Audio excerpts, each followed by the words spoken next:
방송에서 제공하는 투자 정보는 투자 판단에 대한 조언입니다. 방송에서 제공하는 주식의 가치, 가격 상승 및 가격 하락에 대해서는 방송사에서 보장하지 않습니다.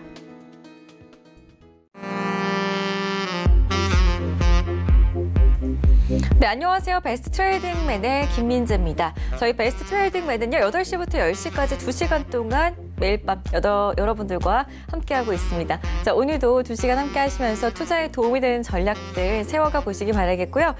일단은 오늘 시장에 참 큰 폭으로 하락세가 나왔습니다. 장 초반에는 미국의 수입 자동차 관세 유예 호재로 인해서 상승 출발하는 듯 했지만 이내 화웨이 거래 금지 소식 그리고 외국인들의 매도세로 각각 양시장 모두 1% 넘는 하락세를 보여줬습니다. 이제 이번 주 또 금요일장밖에 남아있지 않고요. 5월 시장도 얼마 남지 않았습니다. 과연 남아있는 시장 속에서 저희는 어떤 전략을 취해야 할지 오늘도 위원분들과 함께 여러 가지 시장 이슈들 점검해 보시고요. 종목까지 점검 받아가는 시간 돼보시기를 바라겠습니다. 자, 방송 보시면서 궁금하신 내용들은요. 저희가 열어두고 있는 참여 방법 통해서 연락 주시면 되겠습니다. 02-3153-2611번, 2612번 두 대의 전화기가 활짝 열려 있고요. 문자는 샵 4989번으로 함께하고 있으니까요.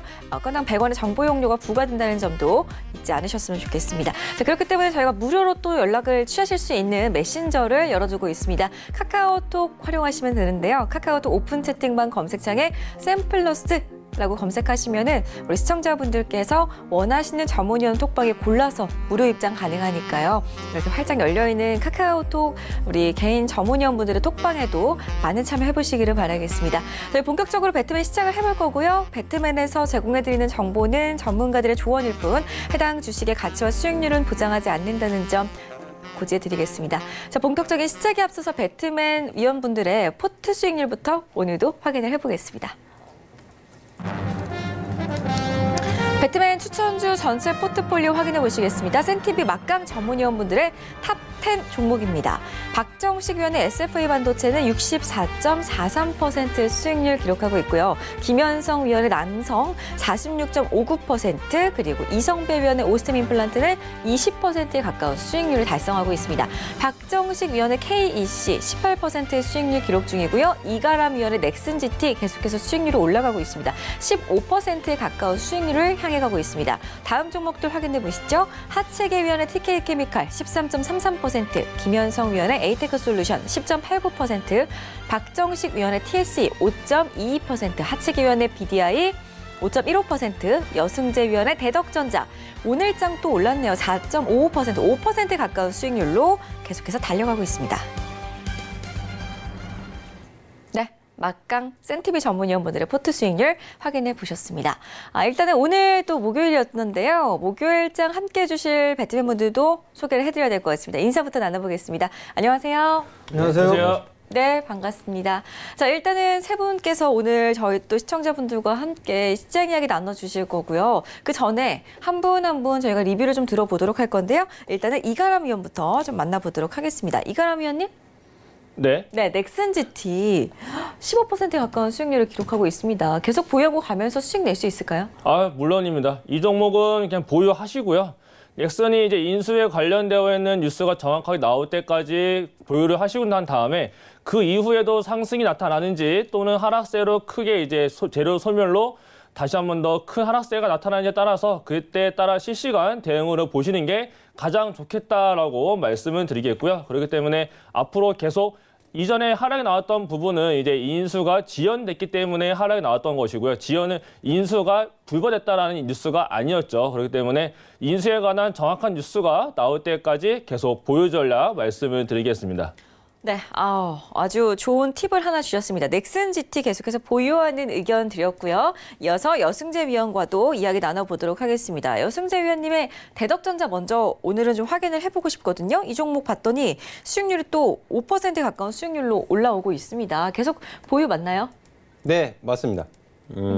제가 이제 제시해드린 손절가가 9,500원이고요. 시장 영향으로 인해서 지난주, 이번 주 화요일이죠. 화요일 날, 그리고 또 월요일 날, 화요일 이렇게 내려왔을 당시에도 제가 9,500원 이탈하지 않는 선에서는 여전히 좀 매수 관점으로 보셔도 좋겠습니다라는 의견을 드렸고요. 지금 시장 대비해서 오늘 그 외국인들이 전기전자 업종에 대해서 매도를 좀 많이 진행을 했음에도 불구하고 대덕전자 코스피 200 전기전자 업종 기업이죠. 굉장히 양호하게 종가 기준으로는 뭐 마이너스 0.48% 소폭 좀 아주 약보합 수준에서 마감을 시켜놨는데 이제 보유 의견 드리도록 하겠고요. 지금 미중 무역 분쟁 우려 관련해서 또 시장이 또 좀 자극을 받는 것으로 좀 보여지지만 이 부분이 또 우려가 완화될 시에는 또 충분히 좋은 주가 흐름 보일 수 있기 때문에 보유 의견 드리도록 하겠습니다. 네, 시장은 계속해서 하락하고 있지만 개별 장세로 움직이는 현상이 지속이 되고 있기 때문에 그 안에서 어떤 종목들, 전문위원분들이 지금 담고 있는 종목들 좀 눈여겨보시면 좋을 것 같습니다. 자, 일단은 여승재위원회 종목이 몇 개가 더 남아 있습니다. 다음으로는 에코캡을 좀 살펴보도록 할 텐데요. 에코캡 지금 1.07%의 수익률을 기록하고 있습니다. 이 종목도 리뷰 좀 들어볼게요. 어제 전화 연결하면서 이제 온라인 공개 방송으로 입장을 하시면 또 제가 전략을 또 좀 더 상세하게 설명드린다고 했고 또 설명을 드렸고요. 오늘 갭상승 출발한 이후에 뭐 음봉 마감을 하기는 했지만 여전히 뭐 박스권 하단 가격 부분에 위치해 있는 것으로 좀 판단을 하고 있는 상태이고요. 그리고 추후에 또 북미나 멕시코 지역의 또 수주 이런 부분들 관련해서 좀 긍정적인 소식을 들려줄 가능성이 매우 높기 때문에 현재 가격 구간 여전히 뭐 매수의 관점으로 이제 보실 수 있는 가격 구간이고 공개 방송에서 말씀드렸듯이 지금 외바닥 이후에 이중 바닥까지도 아주 굉장히 좋은 매수 타이밍 발생될 수 있는 종목입니다라고 설명드리도록 하겠습니다. 네, 여승재위원회 종목이죠. 에코캠 역시나 보유 의견 드렸습니다. 자, 끝으로 와이소를 좀 살펴봐야 될 것 같은데요. 지금 오늘장에 하락세가 나왔기 때문에 약간의 마이너스 수익률이지만 AS를 좀 해주셔야 될 것 같습니다. 어떻게 하면 좋을까요?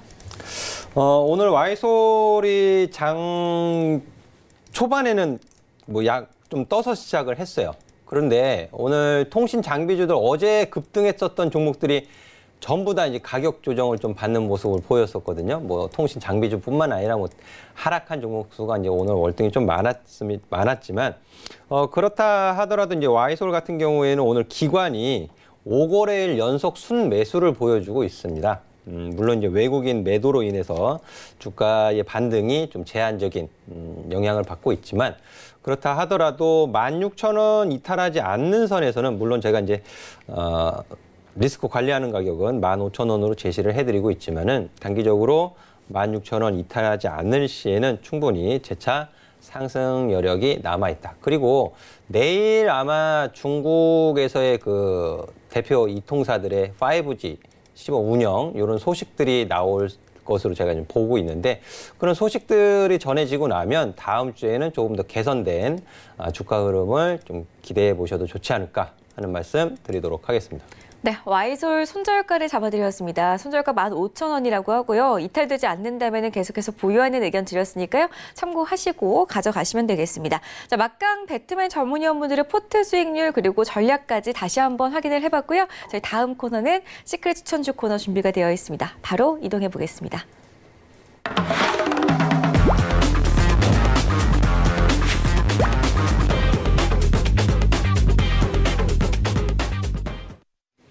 네, 이번 코너는 전문위원분들께서 시청자분들께 종목을 추천해드리는 탑시크릿 추천주 시간입니다.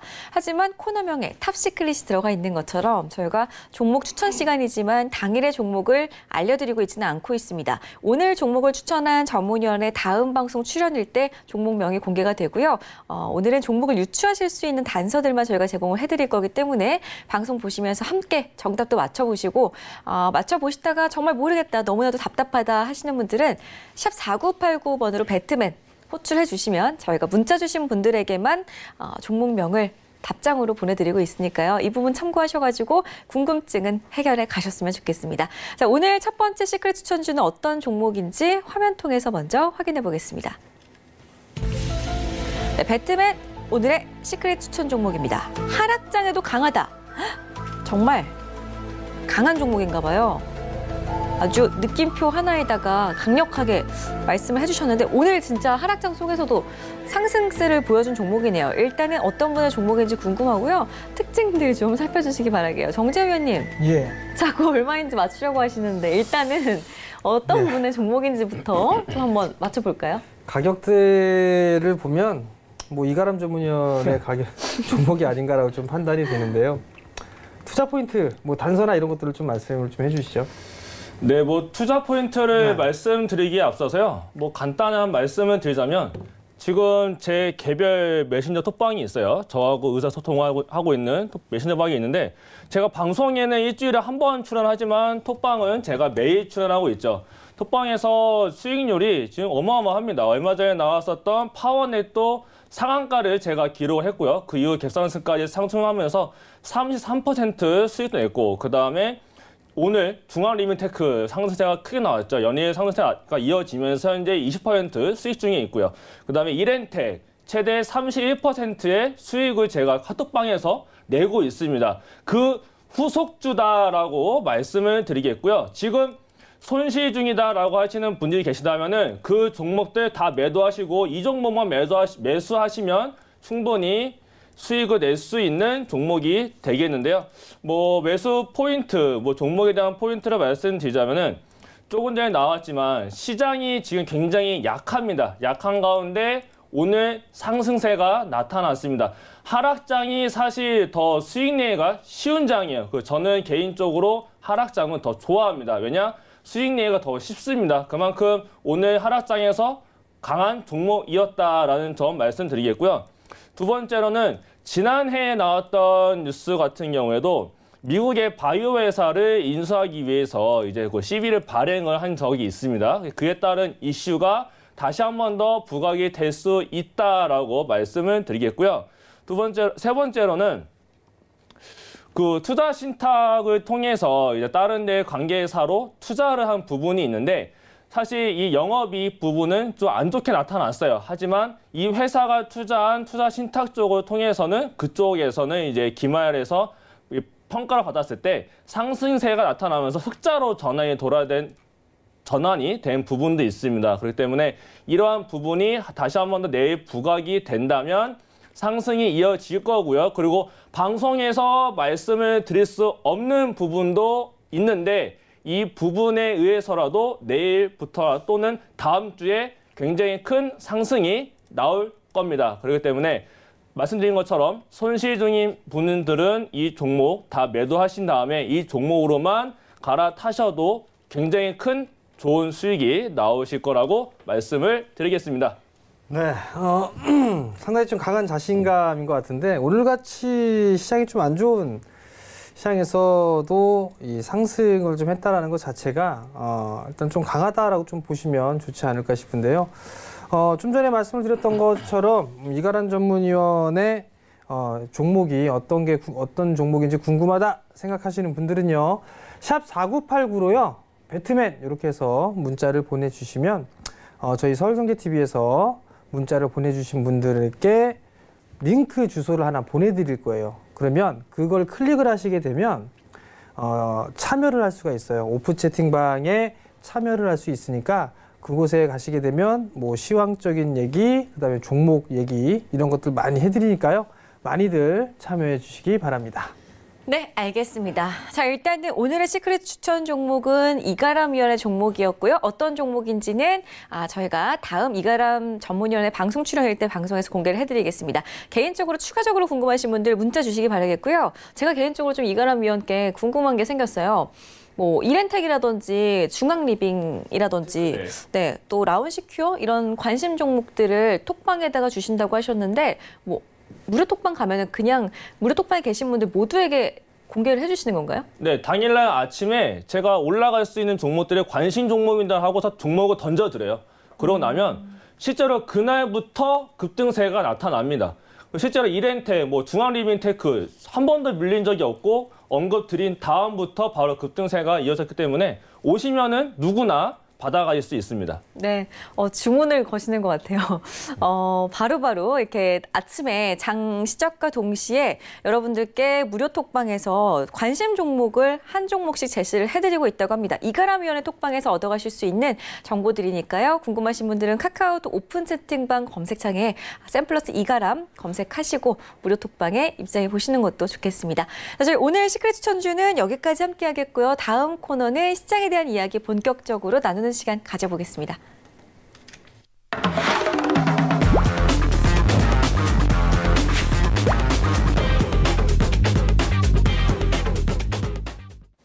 네, 오늘 시장에서 뜨거웠던 이슈들도 다뤄볼 거지만 일단은 그 전에 오늘 또 시황적인 이야기도 빼놓을 수가 없을 것 같습니다. 코스피 시장 1% 넘게 밀렸고요. 코스닥 시장도 뭐 장중에는 심지어 2% 가까이 밀리는 모습을 보여줬습니다. 양시장 전일에는 상승세가 나왔기 때문에 이제 또 반등이 시작인가라는 생각도 하셨을 텐데 이게 정말 추세적인 하락이 아닐까라는 생각도 드실 것 같거든요. 세 분께서 어떻게 보셨나요? 일단은 시장 전망도 함께 해주시죠. 예, 이제 하단자막이 참 마음에 안 드네요. 코스피 2000선 위협. 아직까지 67포인트나 남았습니다. 2000포인트 뭐 깨면 뭐 어쩔 건데요. 뭐 어쩔 수 없는 거죠. 다만 어제하고 오늘하고 기분이 극과 극이었을 거예요. 어제는 매일 오늘만 같아라 그랬을 거고 오늘 같은 경우는 이제 여기서 저점을 깨고 더 빠지는 거 아니야? 뭐 이런 생각을 하시지 않았을까라고 좀 판단이 되는데요. 여승재 전문위원님은 좀 깔끔하게 이 정리를 하셔서 좀 말씀을 해주셔야 될 것 같아요. 깔끔하게가 굉장히 더 어려운 것 같습니다. 그렇죠. 시장 말씀드리는 것보다. 오늘의 하락은 또 미중 무역 협상에 대한 우려감이 시장에 좀 제공이 되었던 것으로 보여지는데요. 근데 제가 14일 날로 기억을 해요. 제가 오픈 채팅방에다가 미국 상무부에서 중국 기업 6개사에 대한 그 첨단 기술 제품 수출 금지 조치를 내렸다. 이런 소식들을 알려드린 바가 있습니다. 근데 오늘은 또 트럼프 대통령의 그 중국 화웨이, 중국만 팬다, 뭐 이런 타이틀 기사가 올라오는 것이 좀 보였었는데, 그 이외에도 여러분들이 모르는 내용들이 있어요, 사실. 오늘 아침 그 증권 방송만 보셨다 하더라도 간밤에 미국 증시가 양호하게 또, 마감했기 때문에 어느 정도 좀 기대감이 있으셨겠지만, 거기에 또 숨은 내용들이 있습니다. 문호준 재무장관이나 트럼프 대통령이 립 서비스 하는 거에 현혹당하시면 안 돼요. 실질적으로 중요한 내용들은 또 숨어있는 내용들이 있거든요. 그런 부분을 제가 오늘 오전에 또 채팅방에 짚어드렸는데 어떤 내용들이 있었냐 하면 미국 정부에서 이제 중국의 보복 관세 대응 차원에서 농가에 85억 2천만 달러를 지원한다라는 뉴스가 올라왔었어요. 트럼프 대통령이 추가로 150억 달러 규모의 지원을 검토 중이다라고 하고 있는 부분이거든요. 그럼 이게 뭐예요? 말로는 만찬장이고 어디서 말로는 뭐 좋은 결과, 성공적인 뭐 이런 부분들을 얘기를 하고 있지만 뒤로는 준비는 나름대로 하고 있다라는 뜻이죠. 거기에다 대고 또 시진핑 주석군 그 중국에서 열린 그 아시아 문명대화 대화라고 이제 공식석상에 첫 얼굴을 내밀면서 중국은 열린 국가라면서 미국을 우회적으로 비판했다. 이런 부분도 있었거든요. 그리고 중국의 그 외교부 경상 대변인이 미국과 중국의 무역을 둘러싼 대립을 무역 전쟁이다라고 정의를 하면서 중국은 자기 방어 조치를 강구하고 있는 것일 뿐이다. 이런 언급을 했다라고 하고 있거든요. 그러니까 이 부분이 모르는 내용이었잖아요. 오전까지만 해도. 제가 말씀드리기 전까지는. 그러니까 이게 제가 오픈 채팅방에서 이런 부분들을 짚어드리면서 오늘 종가상으로는 0.1% 상승 출발했어요. 2094포인트에서. 근데 그 이후에 줄줄이 내려간 거죠. 줄줄. 왜 급격하게 바뀌었어요. 이게 분봉 차트를 보시면은요. 지수 차트가 시작해가지고 살짝 떠서 시작을 해가지고서는 그냥 속절없이 내려간 거죠. 중국 시장 개장하기 전까지. 아무도 모르는 거예요. 그래서 중국 시장 개장하면서 살짝 다시 반등을 주긴 합니다. 왜? 중국 증시는 상승을 하니까. 근데 그 이후에는 미국 지수 선물 영향 받으면서 계속 밑으로 빠진 거거든요. 그러면 기준을 잡고 봐야 되겠죠. 어디? 2070선을 제가 말씀을 드렸어요. 2070을 오늘 밑으로 미는지 안 미는지 일단 확인을 좀 하자. 관망하자. 제가 주목해서 보고 있다라고 말씀을 드렸는데 결국에는 2067포인트에 마감을 시켜놨습니다. 근데 미중 무역 분쟁도 무역 분쟁이지만 저는 한국 내부적인 문제도 심각하다고 판단을 하고 있어요. 기초 체력이 탄탄하면 외부 변수가 제공이 돼도 잘 버틸 수 있겠죠. 뭐 단순히 반도체 업황이 안 좋다. 미중 무역 분쟁 때문에 반도체 뭐 안 좋을 것이다. 라는 소리는 충분히 할 수 있죠. 그럼 대만도 같이 1% 이상 빠졌어야 돼요. 대만은 그렇게 안 빠졌거든요. 중국 오히려 올라갔습니다, 오늘. 중국은. 근데 한국은 왜 이렇게 많이 빠졌을까요? 내부적으로 문제가 있다라는 뜻이죠. 그걸 인지를 하고 계셨어야 돼요. 제가 배트맨에서 OECD 경기 선행지수 몇 번 보여드렸잖아요. 안 좋다. 안 좋다. 네? OECD 한국 경기 선행지수가 역대 최장 하락을 하고 있습니다. 역대 최장 하락. 현 정부 들어서서. 고용지표가 좋아요? 고용지표 아주 안 좋죠, 지금. 뭐 OECD 경기 선행지수 하락하는 거 가지고 전문가들이 뭐 무중 무역 전쟁의 격화가 원인이다 이렇게 얘기를 하고 있지만 저는 그렇게 생각하지 않아요. 그것도 요인이긴 하지만 정부가 추경안 통과를 정치권에 촉구를 하고 있죠. 근데 통과가 된다고 좋아지겠습니까? 의문이에요. 추경안 내용이 민간 고용보다는 정부 고용에 초점이 맞춰져 있고 사회복지 쪽에 초점이 맞춰져 있잖아요. 경기 부양책으로서는 시차도 오래 걸릴 뿐더러 그렇게 큰 효과를 기대할 수 없다는 게 전문가들의 입장이에요. 그렇죠? 거기에다가 한국 제조업 일자리가 13개월 연속 마이너스 행진입니다. 오늘 당일에만 제조업 매도가 4천억이 넘었어요. 외국인. 제가 외국인에도 팔고 싶습니다. 이런 지표가 나오게 되면. 그죠? 이 대표적인 민간 일자리 제조업 취업자 수가 5만 2천 명 감소했대요. 지난해 3월 이후 13개월 연속 마이너스 행진. 2016년과 비교하면 최근 3년 만에 제조업에서만 18만 개 일자리가 사라졌답니다. 그럼 제조업 기업들 매출이 좋겠어요? 당연히 안 좋겠죠. KDI에서도 연구 보고서 나오잖아요. 2020년대 경제성장률 1%에 그칠 수 있다. 뭔가 필요해요. 뭔가 필요합니다. 상승의 제한적인 요인, 이게 해소가 돼야 되는데 그게 지금은 난망하다라는 부분이죠. 난망하다. 하지만 또 하락을 겁낼 필요는 없습니다. 하락. 자, 이렇게 해서 좀 마무리를 지어드리고 싶은데 코스피 외국인 매도 상위가 전기전자, 운수장비, 화학 업종 순으로 오늘 매도가 좀 진행이 됐고요. 코스피 200은 2000포인트 지수는요. 심리적인 지수예요. 심리적인.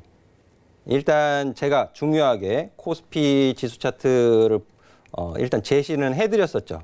그게 2075에서 2030포인트 정도 자리가 좀 중요하다라고 보고 있고 하단 마지막 마지노선은 1980포인트 선, 1987, 84포인트 이 정도 선이 굉장히 마지노선으로 설정을 하시고 충분히 좀 잘 대응하시면 또 이 위기도 충분히 극복하실 수 있지 않을까 하면서 마무리 짓도록 하겠습니다.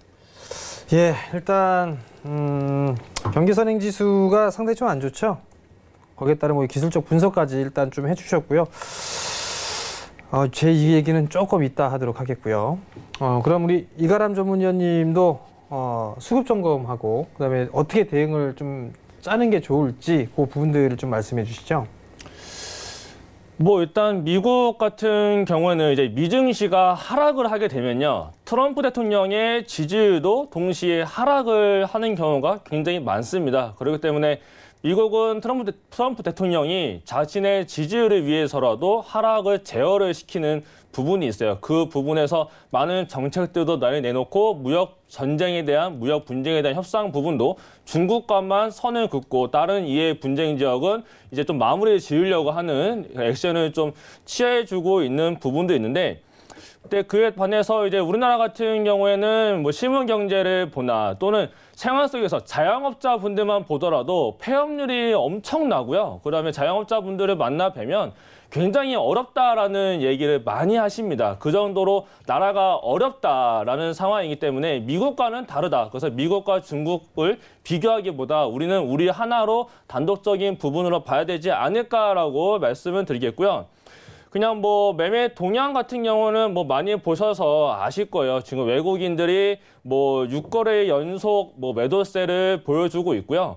그러면서 뭐 투자 심리선인 뭐 2000선은 단기적으로는 좀 지켜주지 않을까라는 생각을 하고 있는데 근데 이 투자자별 매매 동향 봤을 때 외국인들이 6거래 연속 순매도는 보여주고 있어요. 근데 또 기관들도 같이 매도에 좀 동참을 하고 있는 부분도 있는데 여기서 좀 약간 문제적으로 보이는 부분이 한 가지가 저는 좀 염려스러운 부분이 뭐냐면 연기금은 계속 매수를 보여주고 있다는 거예요. 연기금이 방어를 하기 위한 매수인지 어떤 건지 정확히 뭐 판단은 못하겠지만 연기금은 우리하고 좀 밀접한 관계가 있기 때문에 연기금이 좀 많은 수익을 냈으면 좋겠는데 이런 하락장을 오히려 연기금이 버텨주고 있다는 점에서 좀 나중에 제 연금을 위해서라도 좀 우려스럽다라고 말씀을 드리겠고요.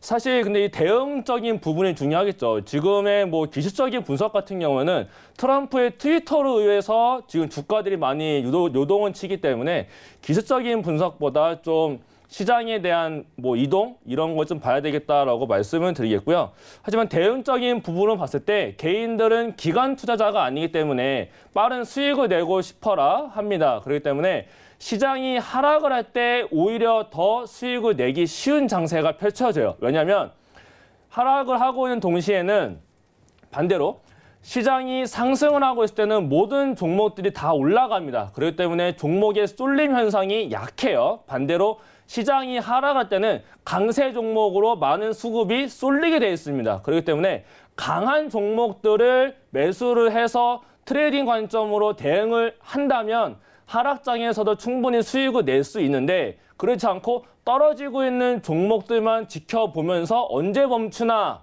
라는 거를 지켜만 보고 있으니 우리가 기관 투자자들처럼 운영을 못한다라는 점을 말씀을 드리겠습니다. 그래서 대응법을 말씀드리자면 제가 카톡방에서 말씀드렸던 것처럼 약세장에서는 강한 종목들을 관심 종목에 넣어놓고 그 종목들 위주로 트레이딩 관점으로 본다면 이 어려운 시장 우리 기관들보다 더 좋은 수익을 낼 수 있다라고 말씀을 드리겠습니다. 예, 일단 뭐 희망적인 얘기도 좀 있었습니다. 사실 이게 보면 어제하고 오늘하고는 참 극과 극이었어요. 사실 오늘 같은 경우 뭐 다 던져야 될까 뭐 이런 생각들을 하는데 저는 여승재 전문위원께서 말씀하신 부분에 전적에 좀 동의를 합니다. 사실 무역 분쟁도 무역 분쟁인데 한국 경제가 더 큰 문제가 아닌가라고 좀 판단이 됩니다. 다른 아시아 국가보다도 원체 좀 약한 그런 부분들이고요. 추경 예산에 대한 부분들 사실 저는 정치에 대해서는 모르겠어요. 근데 정치하시는 분들 보게 되면 참 답답하거든요. 저는 서로 쌈박질만 하고 있고요. 뭐 좀 해보자라고 하게 된다라면 서로 뭐 자기의 이득만 더 높은 뭐 그런 부분들이 아닌가라고 좀 판단이 됩니다. 물론 국민들이 여러분들을 좀 국회의원분들 뭐 정치하시는 분들 뽑았겠지만 좀 국민들 좀 생각해 주셨으면 좀 좋겠고요. 좀 너무 과도한 규제나 이런 부분들이 오히려 더 안 좋지 않나라고 좀 판단이 됩니다. 지금 이렇게 어려운 그런 부분들이 있는데 좀 추경 예산을 확대를 하고 그리고 또 하나는 부분들은 금리 인하에 대한 얘기가 좀 나왔었어요. 금리 인하 권고가 좀 나왔었죠. 금리 인하 저는 해야 된다라고 좀 생각을 합니다. 그 부분들이 돼야지만 어느 정도 좀 돌아서지 않을까라고 좀 판단이 되고요. 그다음에 너무 이게 그 공무원 쪽으로만 도움을 주는 그런 부분들이 아닌가라고 좀 판단이 되거든요. 사실 제 주위에 이 가게를 하는 친구들도 있어요. 근데 전화가 오면서 하는 얘기가 다 힘들다라는 얘기, 그리고 누구는 뭐 폐업했다, 접었다라는 그런 얘기들이 좀 상당히 많이 들리거든요. 그만큼 경제가 상당히 좀 어렵다라는 얘기인데 경제가 어려운 만큼 이 부분들도 인해서 좀 어느 정도 좀 여유롭게 해주는 뭐 그런 모습들이 좀 좋은 것 같아요. 대표적인 부분들이 52시간인가요? 근로 시간이? 그죠? 좋아요. 좋습니다. 상당히 좋아요. 밤에는 가족과 함께 보낼 수 있고 그런 분들 상당히 좋습니다. 근데 과거에는 과연 그렇게 안 했을까요? 물론 보지는 못했어요. 가족도 뭐 퇴근하고 가면은 아이들 자고 있고 그런 부분들이 있는데 또 플러스 알파적인 게 있었어요. 초과 수당이라는 게 있었단 말이에요. 그러면 그거라도 이렇게 벌어서 좀 더 여윳돈으로 만들고 하는 그런 부분들이 있는데 지금 이 부분들 자체는 정해진 금액만 딱 주기밖에 안 된다는 얘기거든요. 그러면 당연히 소비는 줄어들 수밖에 없습니다. 그다음에 최소임금도 올려놨어요. 최소임금을 올려놨으면 물가 상승률이라도 떨어뜨리든가요. 같이 올려놨습니다. 그렇다는 얘기는 금리를 올리면 급여를 올리면 뭐 하냐고요. 물가까지 같이 올라가는데 말짱 도루묵이라는 얘기거든요. 그럼 그런 부분들을 좀 생각을 해주셨으면 좋겠어요. 그러니까 이마트가 신저가 가고 하는 거잖아요. 안 쓰니까. 그러니까 이 부분들에 있어서는 좀 생각을 좀 하셨으면 좋을 것 같고요. 또 한 부분들은 사실 이게 주식하시는 분들 같은 이게 과연 2,000포인트가 깨질까? 뭐 이 부분들을 좀 상당히 고민들을 좀 많이 하실 수밖에 없어요. 2008년도 때의 서브프라임 때 이 시기 때를 상당히 좀 걱정하시는 분들이 많은데 사실 이 부분들에 있어서는 어쩔 수가 없는 그런 부분들이고 금융 시스템에 대한 붕괴고요. 지금 이 월간 기준으로 있어서 PBR을 한번 보세요. 코스피의 월간 PBR입니다. 월간 PBR. 2018년도 10월 달 이후에 지금 한국 증시에 있어서 제대로 된 평가를 받은 적이 없습니다. 그렇다고 해서 지금 PBR이 다시 0.8배대까지 떨어졌어요. 0.8배대까지 떨어졌는데 이 PBR이 올라가려고 하려면 대기업들 다 적자 나야 돼요. 그래도 돈은 벌고 있단 말이에요. 그럼 PBR은 높아질 수밖에 없습니다. 근데 어차피 여전히 PBR은 0.8배대까지 떨어져 있는 그런 상황들인데 그럼 여기서 매도를 해야 되느냐? 그 분들 고민해 보셔야 돼요. 매도를 하실 거라면 차라리 반등 나올 때 하시든가요. 지금은 누차 말씀드립니다만 대세 하락 못 갑니다. 대세 하락 갈 수가 없어요. 구조가. 버블이 껴야 대세 하락 가든 말든 할 거 아니에요. 대세 하락 간다고 하는 사람도 있으면 믿지 마세요. 그거예요. 그 얘기는. 지수는 결국 박스입니다. 지수는 결국 박스로 갈 거고 월봉 차트를 보시게 되면 저는 제 개인적으로 120개월 선이 제일 중요하다고 보고 있어요. 금융위기 때에도 이탈을 한 적이 있지만 월봉 기준으로는 120개월 선 지지를 해주는 그런 모습이었습니다. 근데 지금 상황에서는 마찬가지로 121개월 선을 지지를 해주고 있는 그런 모습이에요.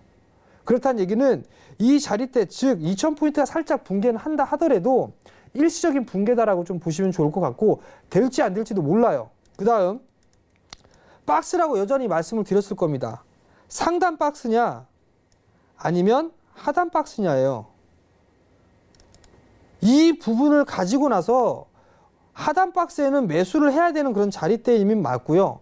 PBR 기준으로 놓고 봤을 때도 지금 자리대에서는 매도할 자리대는 아니에요. 물론 이 자리대까지 빠질 수 있을 수도 있습니다.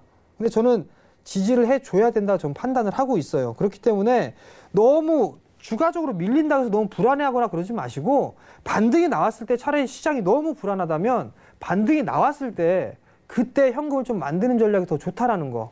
그리고 투자를 할 거라면 두 가지예요. 누차 계속 말씀드리지만 성장주 아니면 고배당 가치주. 이 두 가지만 하셔도 충분하다는 얘기 또다시 강조드리겠습니다. 네, 계속해서 시장이 좀 불안정한 모습을 보여주고 있기 때문에 저희가 시황적인 측면에서 세 분의 의견을 나눠봤습니다. 좀 어두운 얘기만 한 것 같은데요. 저희가 그래도 오늘 시장에서 뜨거웠던 이슈들을 정리를 해보면서 오늘 장에서 그래도 좀 주목을 받았던 업종들에 대한 이야기까지 나눠보는 시간 가져보겠습니다. 트레이딩맨 이슈앤 전략 시간으로 또 함께하겠습니다. 자, 오늘의 이슈 첫 번째 이슈부터 확인을 해보겠습니다. LNG선 수주 훈풍 조선업계 활기 되찾나라는 주제로 세 분의 의견 들어볼 거고요. 두 번째 이슈죠. 관세 우려 줄어든 자동차주들. 오늘 현대차, 기아차의 상승 탄력이 좋았지만 장 막판으로 갈수록은 약간 좀 줄어드는 모습이었습니다. 하지만 자동차 업종들이 이에 따른 호재로 앞으로는 본격 질주할 수 있을지 시장과는 무관하게 또 잘 흘러갈 수 있을지도 세 분의 의견 들어보도록 하겠습니다. 자, 국내 빅3 조선사 중에 삼성중공업을 제외하고는 1분기 실적이 이번에는 흑자를 냈다라는 소식과 함께 LNG선 수주로 인해서 조선업계들이 다시 화랑을 되찾을 수 있을지 주목을 받고 있습니다. 오늘 일장에서 대한해운 같은 경우에도 1분기 영업이익이 시장 기대치를 상회하면서 장중에 상승 탄력이 상당히 좋았습니다. 조선업계 세 분께서는 좀 각각 어떤 의견 가지고 계신가요? 뭐 보나 마날 것 같은데요. 뭐 그냥 해봤자 뭐 기술적 반등? 그 정도가 좀 되지 않을까 싶은데요. 뭐 이가람 전문위원님은 어떻게 될까요? 조선업계, 조선 쪽 섹터가 다시 이제 활기차게 상승을 해주는 그런 모습들을 볼 것 같습니까?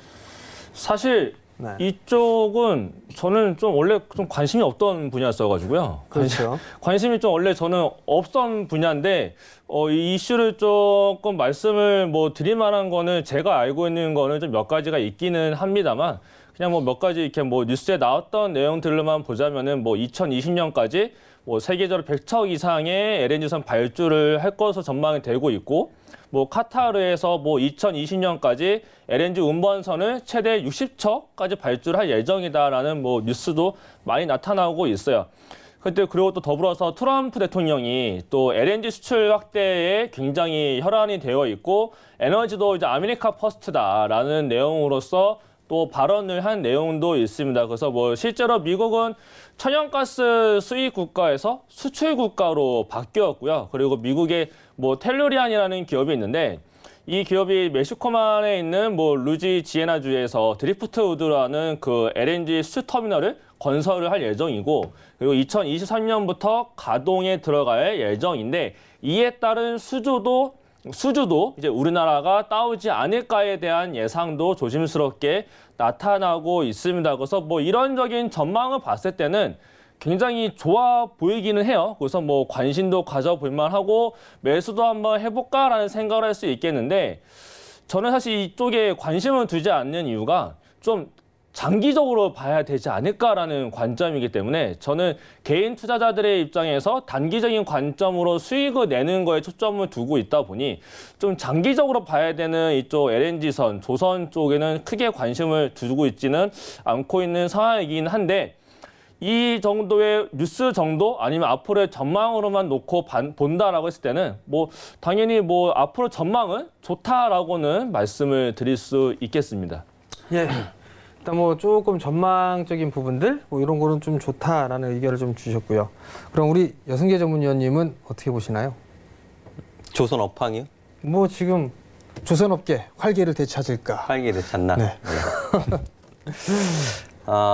LNG 그 조선 업황이 고부가 가치 선박 쪽으로 해서 LNG 선박은 좀 어느 정도 가능성이 있다라는 의견은 뭐 여러 차례 드린 바 있어요. 드린 바 있고 또 LNG 선박 수주도 나쁘지 않게 진행이 되고 있는 상황이고요. 그리고 뭐 앞서서 이가람 전문위원이 그 선박 발주 이런 부분들을 얘기해 주셨기 때문에 그 부분 뭐 넘어가도록 하겠고 좀 변수를 좀 말씀을 드릴게요. 변수.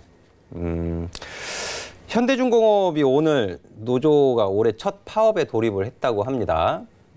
자동차 업계도 그렇고 이 조선 업계도 그렇고 또 대우조선해양과 현대중공 이런 이슈도 있었잖아요. 이제 현대중공업 노조가 이 물적 분할에 반대하면서 노조 파업에 들어갔는데 이게 변수죠.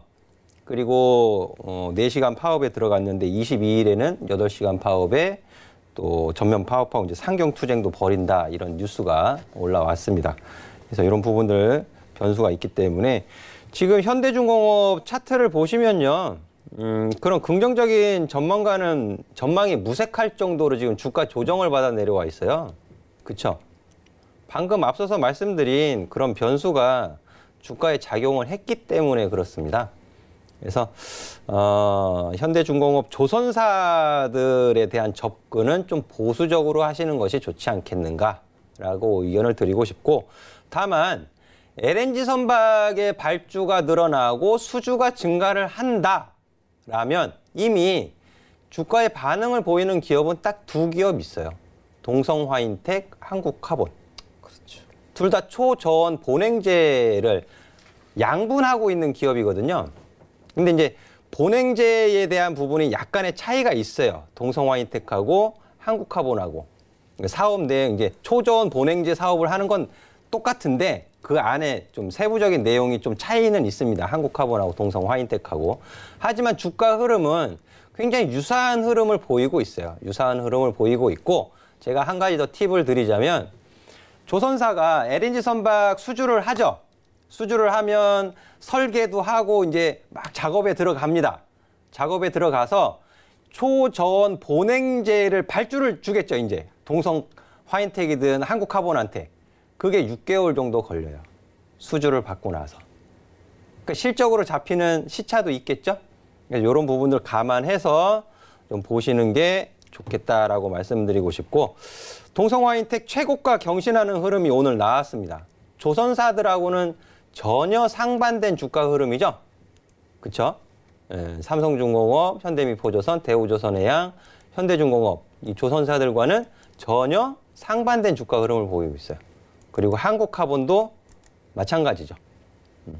그래서 조정 시 추격 매수하지 마시고요. 추격 매수하지 마시고요.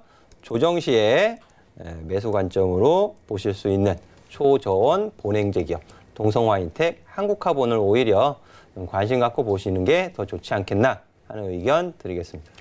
예, 조선업황이 돌아설 거다 뭐 이런 얘기들은 하고 있는데 사실 저도 이게 관심 있게 보고 있는 그런 섹터는 아니기 때문에 우선 뭐 기술적으로 봐도 전부 다 역별권역에 있는 그런 종목군들이에요. 현대중공업도 마찬가지고 대우조선해양, 현대미포조선, 삼성중공업 전부 다 역별권역이고요.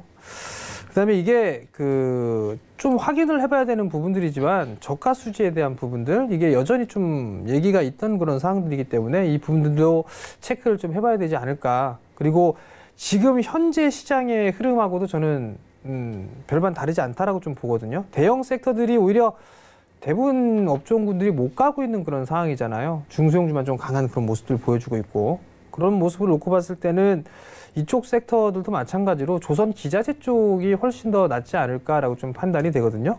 오히려 더 탄력적으로 봐도 좀 더 움직일 수 있는 그런 부분들이기 때문에. 그래서 여승재 전문위원께서 두 종목을 좀 말씀을 해주셨는데 상당히 좋은 위치에 있는 주가예요. 실적도 좀 좋아질 거고, 그 다음에 납품에 대한 주기 뭐 이런 부분들까지 좀 말씀을 해주셨으니까 그러면 언제쯤 시기에 실적이 좀 좋아지겠구나 뭐 이런 분들 예상을 해볼 수가 있을 것 같거든요. 결국에는 그냥 조선주를 매수를 하는 그 부분들보다는 차라리 그 주변에 있는 납품을 하는 뭐 그런 기업들 위주로 보는 전략이 어떻겠느냐, 뭐 이렇게 좀 결론을 내면 되지 않을까 싶습니다. 네, 이렇게 해서 첫 번째 이슈는 세 분과 함께 해봤습니다. 두 번째 이슈도 계속해서 이어가 볼 건데요. 관세 우려가 줄어든 자동차주, 앞으로 좀 질주를 할 수 있을지 궁금하다라는 주제였는데요. 일단은 미국에서 오늘 수입 자동차에 대한 관세 부과를 6개월 정도 연기를 하겠다라는 소식에 장 초반에는 자동차 관련주들이 흐름이 상당히 좋았습니다. 장 막판으로 갈수록 지수가 떨어지면서 상승 탄력을 잃어가기는 했지만 좀 넓게 봤을 때 자동차주들 앞으로 좀 전망이 어떨까요? 사실 오늘 갭상승 출발을 좀 했었어요. 갭상 출발했었는데 뭐 현대기아차가 옛 영광 주가로 봤을 때 옛 영광을 다시 누릴 수 있을까요? 주가로 봤을 때, 네. 주가로 봤을 때 뭐 장기적으로 본다라고 했을 때는 뭐 다시 한 번 더 그 완전 영광까지는 그렇지만 한 3분의 2 영광은 누릴 수 있지 않을까라고 보고 있습니다. 일단 그럼 뭐 자동차 쪽에 봤을 때 완성차 쪽을 보는 게 나을까요? 아니면 그 주변주, 부품주들이나 아니면 새로운 사업분들을 영위하는 뭐 그런 섹터를 좀 보는 게 나을까요? 저 같은 경우에는 개인적으로 늘 말씀드리는 부분이 있지만 저는 기관 투자자가 아니고 개인 투자자의 관점으로 봤을 때 좀 가벼운 걸 좀 좋아하는 편이에요. 완성차 같은 경우는 굉장히 안정적이에요. 굉장히 안정적이고 개인 투자자분들도 큰 손실을 볼 수 있는 구조가 안 되어 있기도 하고요. 내려온다라고 해도 다시 회복이 될 수 있는 뭐 주가의 움직임이 되기 때문에 굉장히 무거운 쪽인 완성차를 보면 좋겠지만 저는 좀 개인 투자자분들의 입장에서 좀 큰 수익을 바라는 마음에 조금 더 가벼운 쪽으로 보고 있는 관점도 있고요. 그렇다 보니까 완성차도 좋지만 저는 부품 쪽으로 좀 많이 관심을 좀 두고 있습니다. 그리고 자동차는 뭐 전기차, 뭐 수소차 쪽으로 넘어가고 있는 과정 속에 있기 때문에 앞으로 자동차 관련 쪽은 조금 더 좋은 쪽으로 나타나지 않을까. 그리고 자율주행차까지도 이어지는 부분이 있기 때문에 자동차 쪽은 분명히 좋아질 것이다라고 보고 있습니다. 근데 뭐 종목을 뭐 2가지 정도를 저는 좋게 보고 있는 게 있는데, 아무래도 현대차하고 기아차 쪽에 납품을 하고 있는 부품주 쪽에 저는 좀 좋게 보고 있어요. 그래서 뭐 종목만 말씀드리자면은 뭐 부품 전문 업체로 뽑히고 있는 성우 하이텍도 있고요. 그다음에 자동차용 플라스틱을 부품을 생산해서 뭐 대표적으로는 플라스틱 범퍼를 이제 생산해내고 있는 에코플라스틱이라는 종목이 있습니다. 이렇게 2가지 정도가 앞으로 좀 좋은 흐름을 나타내주고 두지 않을까라고 말씀을 드리겠습니다. 예, 일단 완성차 쪽보다는 부품주 쪽으로 좀 보는 게 좋다. 그리고 또 한 부분들은 관심 있게 볼 수 있을 만한 그런 종목군들 좀 말씀해 주셨으니까요. 참고를 하셨으면 좋을 것 같고요. 자, 그럼 우리 여승재 전문위원님은 자동차주 어떻게 봐야 될까요? 친환경 자율주행차. 그렇죠. 네. 친환경 자율주행차. 이제 한숨 돌렸지만 외국인이 차익 실현에 좀 나섰습니다, 오늘. 오늘 앞서서 이제 그 외국인 매도한 업종 또 말씀을 드렸는데, 운수장비에서 885억 매도가 좀 진행이 되었다라는 부분이 외국인들이 차익 실현을 좀 하고 있다라는 부분을 좀 짚어드리고 싶고요. 그 현대차에 대해서 제가 조금 조심스럽기는 해요. 조심스럽긴 한데, 제가 그 뭐 유튜브 영상을 뭐 자주 보는 편은 아니지만 그 조립 라인, 생산 라인에서 작업자들이 담배를 피더라, 뭐 이런 영상이 있었어요. 그래서 조금 이거는 소비자들한테 좀 반감을 살 만한 내용이 아닌가, 그런 부분들이 좀 조심스럽기는 하고요. 일단 차트를 좀 보여드리도록 하겠습니다. 가장 러브콜을 받았던 기업이 기아차죠. 종목이.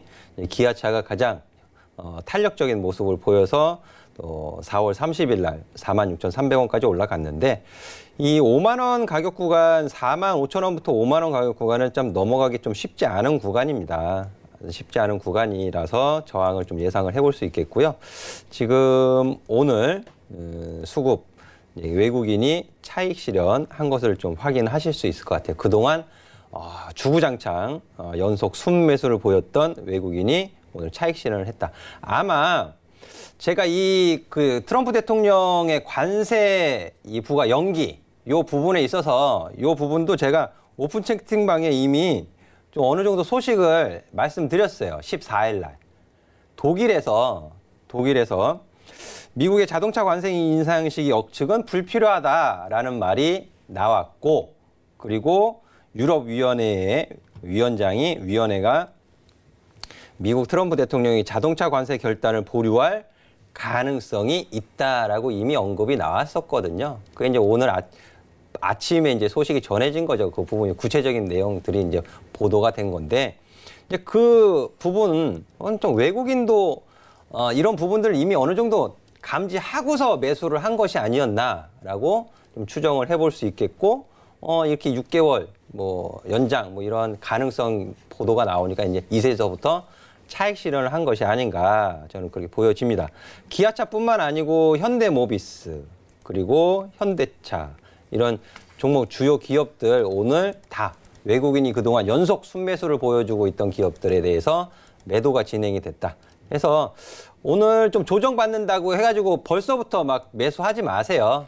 매수하지 마시고 조금 더 인내심을 갖고 유리한 가격에서 접근을 해보시는 것이 더 좋지 않을까 하겠습니다. 예, 일단 마찬가지인 것 같습니다.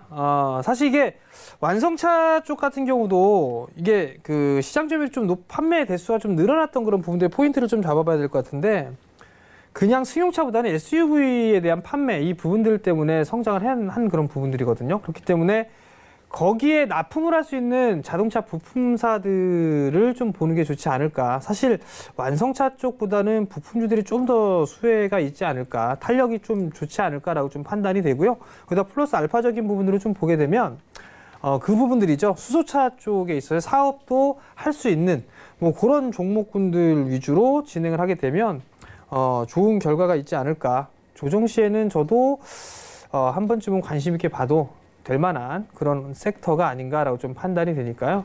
이번 조정을 받을 때 잘 보셨으면 좋겠습니다. 네, 이렇게 해서 두 번째 이슈였죠. 자동차 업종에 대한 이야기까지 나눠봤습니다. 저희 시간 관계상 배트맨 1부 여기서 마칠 시간이고요. 잠시 쉬었다가 2부로 다시 돌아올 거니까요. 종목 상담으로 이어지는 배트맨 2부도 많은 시청해 주시기를 바라겠습니다. 전화 문자 카카오톡 이용해서 계속해서 종목 상담 남겨보시기 바라겠고요. 저희 잠시 뒤에 돌아오겠습니다. 고맙습니다.